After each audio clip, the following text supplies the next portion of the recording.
नमस्कार दोस्तों, आज हम आ चुके हैं लोगों के चहेते ईसु दुबे जी के पास, जो कि रामचरितमानस के एक बेहद ही उत्कृष्ट कलाकार हैं। क्षेत्र में महीने में इनको कम से कम 25-30 कार्यक्रम 20-25 कार्यक्रम मंथली मिलते हैं रामचरितमानस कहने के, सुंदरकांड पढ़ने के।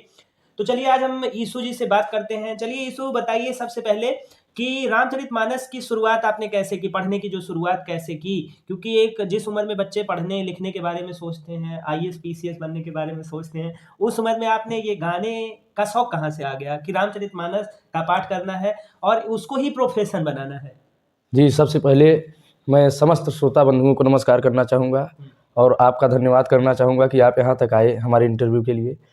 और देखिए, सबसे पहले हम लोग तो भोजपुरी चूँकि गाना सुना करते थे, तो बड़ा अच्छा लगता था। जैसे कोई गाता था तो बड़ा अच्छा लगता था, तो खुद को भी गाने का मन हुआ।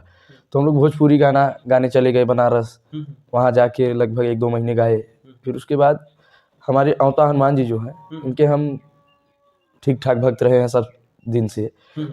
तो यहाँ हम लोग हमेशा जाते थे, तो धीरे-धीरे यहाँ एक कीर्तन होता है हमेशा शनिवार हाँ, वहाँ मंगलवार को। शनिवार मंगलवार तो औता महावीर पर तो अक्सर वहीं से गाते-गाते धीरे-धीरे रामायण में रुचि हुई और आज इतना अच्छा लग रहा है कि अब माने शब्दों में बताना संभव नहीं है। अच्छा, मतलब लोगों का काफ़ी प्यार मिल रहा है जी। आपको। और ये बताइए कि आप जब गाते हैं, तो गाने के साथ हारमोनियम भी बजाते हैं, जी। तो हारमोनियम कहाँ से सीखा? क्योंकि मेरी भी गाने में काफ़ी रुचि है, लेकिन मैं हारमोनियम उतने अच्छे तरीके से नहीं बजा पाता हूँ। जी। तो आपको ये सीखने का मौका कहाँ से मिला? कहाँ सीखा आपने? जी, सबसे पहले तो हम लोग घर पर ही सीखा करते थे, ऐसे मंदिर पर अपने बजाया करते थे। उसके बाद फिर धीरे-धीरे हमारे गुरु हैं प्रद्युम्न तिवारी जी, यही जोइनिया के रहने वाले हैं, उन्हीं के द्वारा सिखाया गया। बाकी यूट्यूब के माध्यम से कुछ न कुछ अपडेट मिलता रहता है। और बाकी प्रभु की कृपा हो जाएगी तो कुछ सीखने में समय नहीं लगेगा। अच्छा, ये बताइए कि रामचरितमानस में सबसे बड़ी प्रॉब्लम जो पढ़ने वाले लोग हैं, जो प्रोफेशनल लोग हैं, मैंने देखा है कि वो बहुत अशुद्ध पढ़ते हैं। उसके बारे में आप क्या कहना चाहेंगे? और मान लीजिए वो गलत पढ़ते हैं तो दोष किस पर आता है? मान लीजिए मैं रामचरितमानस करवा रहा हूँ, सुंदरकांड का पाठ करवा रहा हूँ और मैंने किसी को बुलाया पढ़वाने के लिए और वह अशुद्ध पढ़ रहा है, तो क्या वह दोष मेरे ऊपर आएगा कि वो जो पढ़ने वाला है उसके ऊपर आएगा? जी देखिए, ये तो हमारे राजन जी महाराज भी बता चुके हैं कि जो संकल्पित है, जिसने बैठ के पूजा किया है। अच्छा, मान लीजिए मैं करवा रहा हूँ तो मेरे ऊपर आएगा? जी। अच्छा, कैसे? जैसे आप संकल्प कर रहे हैं, सर्वप्रथम तो ये जो भाड़े का इस समय चल रहा है ठेका वगैरह, ये तो करना ही नहीं चाहिए किसी को। चूँकि आप इंटरेस्टेड हैं जैसे जो लोग इंटरेस्टेड हैं, भक्ति में हैं, वो लोग कभी भी ठेके से रामायण नहीं करवाते हैं। मतलब पैसा हिसाब-किताब नहीं करते। अच्छा ये बताइए, जैसे आप पैसा देके रामायण करवा रहे हैं, ठीक है, आपने ठेका दे दिया 8,000, 10,000, 15,000 जैसी आपकी इच्छा है। आपने दे दिया तो आपको टेंशन नहीं रहता है। सही बात है। यहाँ तक कि हम लोग तो मतलब अगरबत्ती भी हम लोग ही जला के रखते हैं वहाँ पर। ऐसी स्थिति हो जाती है कहीं-कहीं। लोग नहीं पहुँच पाते हैं तो दीपक जलता रहे, अगरबत्ती जलती रहे। तो ये कहीं न कहीं कमी है। ये कमी है आयोजक की। उन्हें हमेशा जैसे आप कर रहे हैं, आप संकल्पित हैं तो आपको ही पाप पड़ेगा ना। आप चूँकि आपने ही ठेका दिया, क्यों पैसे करवा रहे हैं? हाँ, सही बात है। आप खुद से भी कर आप संकल्पित हैं तो आपको खुद ही कर लेना चाहिए। तो जैसे हम लोग जाते हैं 2 घंटे जाते हैं। उनके बारे में आप क्या कहेंगे जो लोग ये गलत पढ़ते हैं और उन्हें देखिए, पेशेवर हो चुके हैं और गलत पढ़ते हैं? कभी-कभी तो मैंने देखा है 2-3 पेज आगे बढ़ जाते हैं, ऐसा भी मैंने देखा है। नहीं, ऐसा तो नहीं होता। ऐसा तो भूल चूक से हो जाए वो अलग की बात है। नहीं भाई, मैंने देखा है, 100 में 1 हो सकते हैं कि ऐसे लोग क्या करते हैं, रात को जब सो जाते हैं सब, तो वो लोग 4 पन्ने आगे बढ़ जाते हैं। नहीं, ऐसी बात तो मेरे निगाह में नहीं हुई है अभी। और रही बात करता भी होगा कोई, तो उसको तो फिर नहीं, कुछ मैंने ऐसे गायकों को भी देखा है जो बहुत अच्छा गाते हैं, लेकिन वो इतना जल्दी-जल्दी पढ़ते हैं, जल्दी कंप्लीट करने के चक्कर में सुंदरकांड, कि वो ना तो उसका कोई अर्थ रह जाता है उस पढ़ने का, केवल म्यूजिकल कह सकते हैं आप, म्यूजिक में तो वो अच्छा लगता है। लेकिन मेरे हिसाब से बिल्कुल वो बेहुदा तरीके से आगे बढ़ते चले जाते हैं, शब्दों का सही उच्चारण नहीं करते हैं। तो आप उसके बारे में क्या कहेंगे? देखिए, उन लोगों को मैं कहना चाहूँगा कि आप भगवान का काम कर रहे हैं, किसी और का नहीं कर रहे हैं, भगवान का काम कर रहे हैं और भगवान का कमा के खा रहे हैं। तो ऐसा कमाइए जो पच सके। अगर ऐसा करेंगे तो उनके यहाँ भी बाल बच्चे हैं, उनको भी दिक्कत होगी। ऐसा नहीं है कि आप संकल्प कर लिए तो आप ही को सारी दिक्कत होनी है। बाकी हम लोग तो ऐसा नहीं करते हैं। अच्छा, कौन सा मंथ ऐसा होता है जिसमें कार्यक्रम सबसे ज़्यादा मिलते हैं?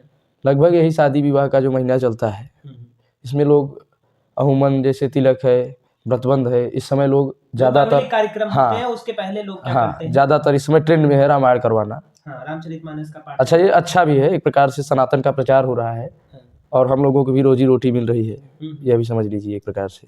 अच्छा, तो ये बताइए कि आपका फ्यूचर में क्या प्लान है? मतलब इस क्षेत्र में आप कितना आगे बढ़ना चाहते हैं? जहाँ तक भगवान ले चलेंगे। हम्म, जे विधिनाथ होई हित मोरा, करम सुबेग दास में तोरा। हम्म, तो मैंने तो प्रभु के ऊपर छोड़ दिया है कि जहाँ तक ले चलेंगे वहाँ तक जाएंगे, कोई सीमा नहीं है। हम्म। जहाँ तक ले जाएंगे वहाँ तक जाएंगे, बाकी गाते बजाते रहेंगे, कुछ न कुछ नया सीखते रहेंगे। अच्छा, कोई और अपने जो बेहद जो अच्छे लगने वाली कोई चौपाई जो रामचरितमानस की हो देखिए, वो मैं बताइए। सभी श्रोता बंधुओं से कहना चाहूँगा हाँ, कि एह कलिकाल साधन दूजा, जोग जग जप तप व्रत पूजा। हम्म, ऐसा युग कभी आया ही नहीं। जो लोग कहते हैं कि कलयुग बहुत बुरा है, ठीक है, बुरा है, लोग मदिरा पान कर रहे हैं, कलयुग का प्रभाव, बाप को समझ नहीं रहे हैं कि ये बाप है, बच्चे बाप को नहीं उतना सम्मान दे पा रहे हैं। इस समय यही स्थिति चल रही है, हर जगह देखने को मिल रहा है। सामने कुछ बात कर रहा है तो व्यक्ति, पीछे पीठ रही पीछे बात है कि जैसे कलयुग से अच्छा युग ही नहीं आया कभी। हम्म, हर युग में, जो त्रेता युग में कितने महर्षि थे जो जाके बहुत वर्ष 100 वर्ष तक तपस्या कर रहे हैं, तब भी हाँ, उन्हें मोक्ष नहीं मिल रहा है।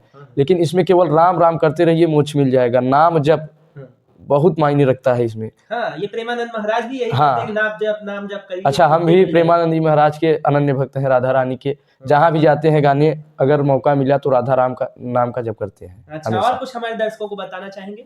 जी, हाँ, जैसे हमारे रामायणी बंधु हैं, हम्म, तो उन्हें ये नहीं मतलब रहता है कि भाव क्या चल रहा है रामायण में। हम्म, लगभग 90%।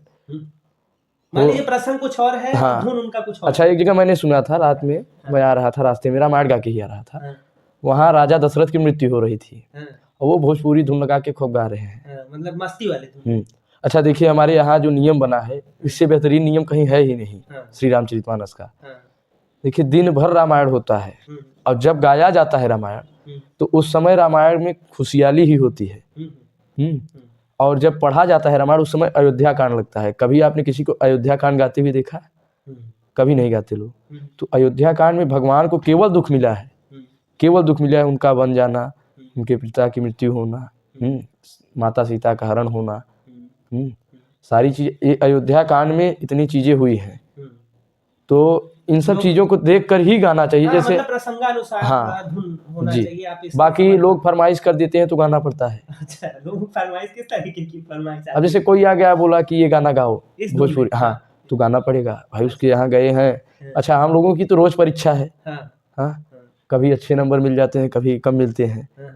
अब परीक्षा माने कि जैसे अब हम लोग गए हैं गाने, अब कोई आया, कोई धुन बता दिया, अगर नहीं गा पाए तो फेल हो गए ना। हाँ, सही बात है। मान लीजिए बजाना है, जैसे एक विद्यार्थी है, उसकी एक दिन परीक्षा है। हाँ, सही बात है। मान लीजिए हमने कोई फरमाइश कर दी और आपको मान लीजिए ट्यून लगाना नहीं है, तो फिर बेइज्जती वही की बात चीज, है। चलिए, फिलहाल कोई बेइज्जती की बात इसमें नहीं होती है। और कुछ कहना चाहेंगे? जी, अब ये काफी है ये। चलिए, धन्यवाद।